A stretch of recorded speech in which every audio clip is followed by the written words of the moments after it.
Good day mga ka-stroke, magandang araw.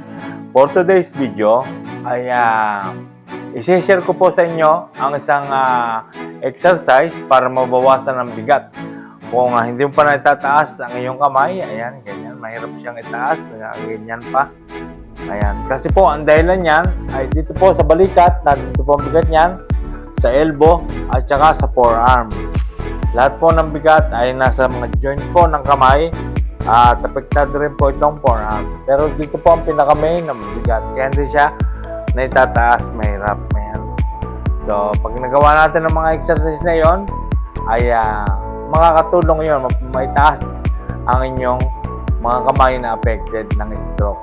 So, samahan nyo ako hanggang sa huli.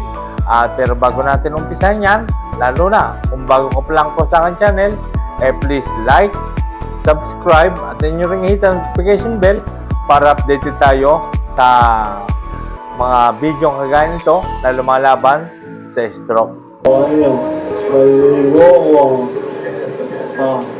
Kung bago ko pa lang sa kanya, subscribe.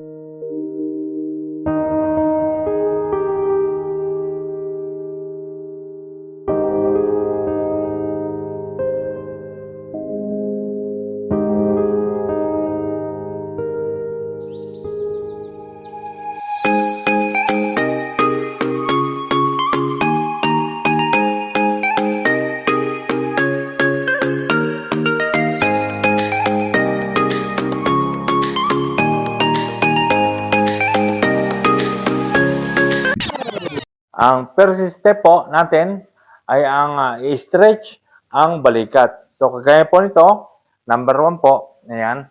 Dito po ang hawak sa wrist. Ayan. Tapos, diretso pong ganyan, tapos ganyan. Tapos, hihilahin siya ng 3 beses, ganyan. Parang ganito po. Ayan. 1, 2, 3, 4, 5. Ayan, mga kahit 5 beses, pataas. Ayan, ganun. Kung hindi pa kaya, edi 3 beses nga. Ganyan. Again. 1, 2, 3, 4, 5. Ayan. Gawin din natin yan ng 3 sets.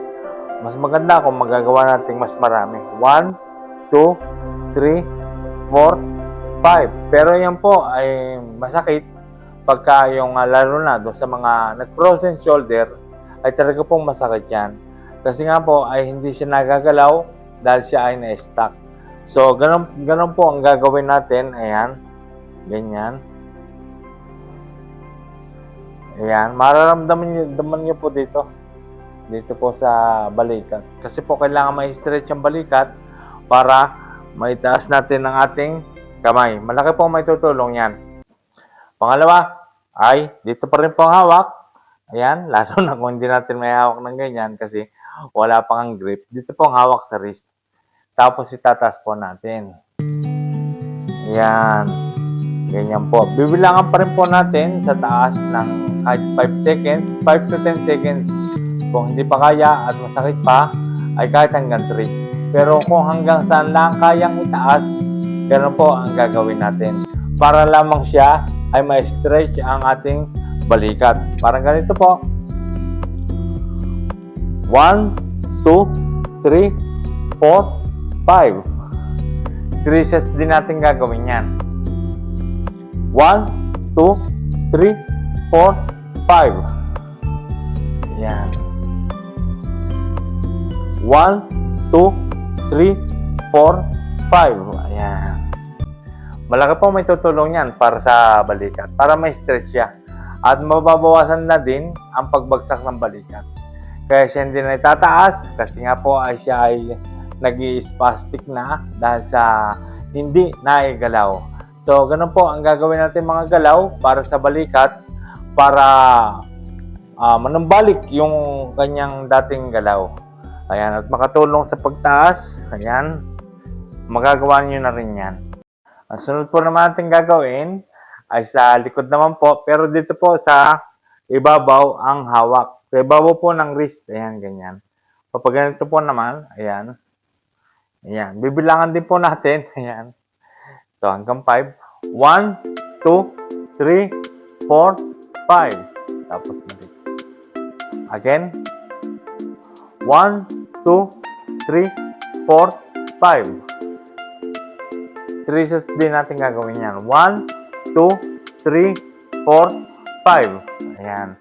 Makakatulong po yan para sa balikat din po. At saka sa elbow. Para mapagaan. Ayan.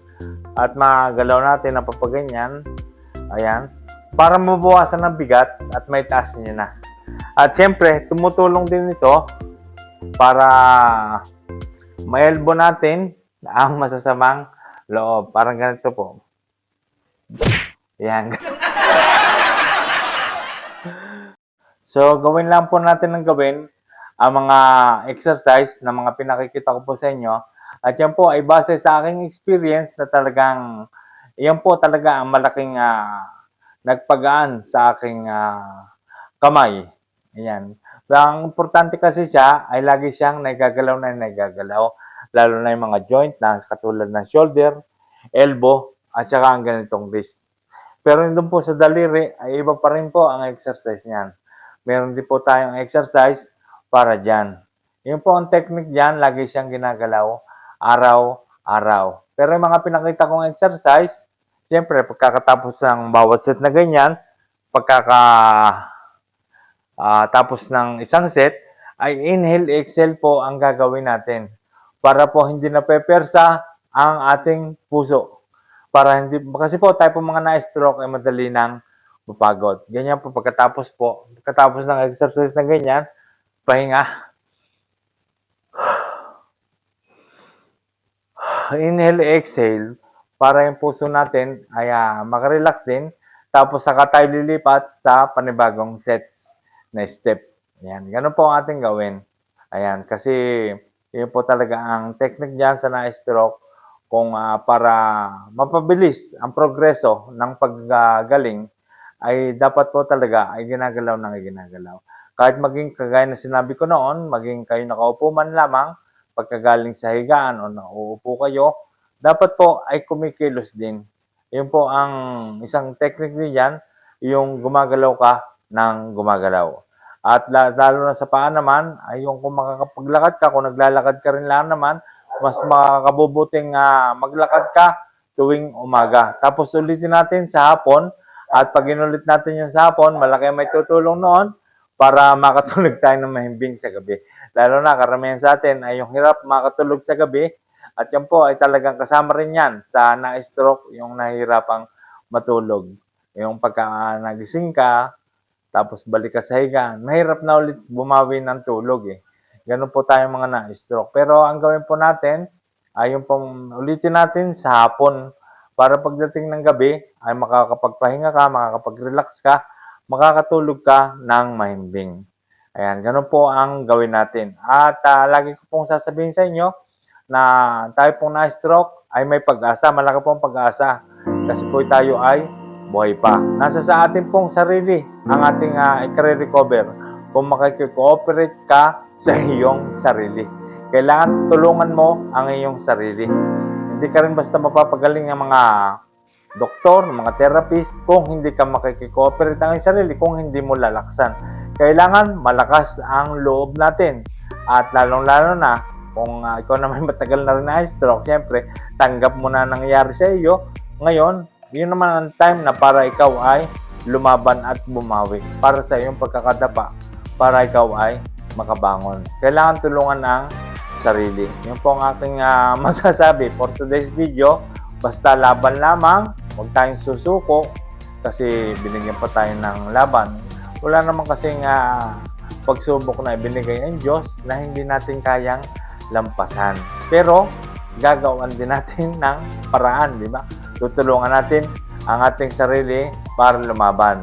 So, huwag tayong susuko dahil may pag-asa pa. Halimbawa ko lang ang sarili. Ako po ay talagang paralyzed ang aking kalahating katawan na halos ay talagang hindi siya gumagalaw at kung minsan ay hindi nakakaramdam at namamanhid pa hanggang talampakan. At yun po ay nawala lahat dahil sa akin din pagpupursige, sa akin din pagsusumikap, natulungan din ang aking sarili. Ang trabaho po ng therapist ay para lamang ikaw i-assist at talagang gawin mo ang mga exercise para ikaw ay nababantayan.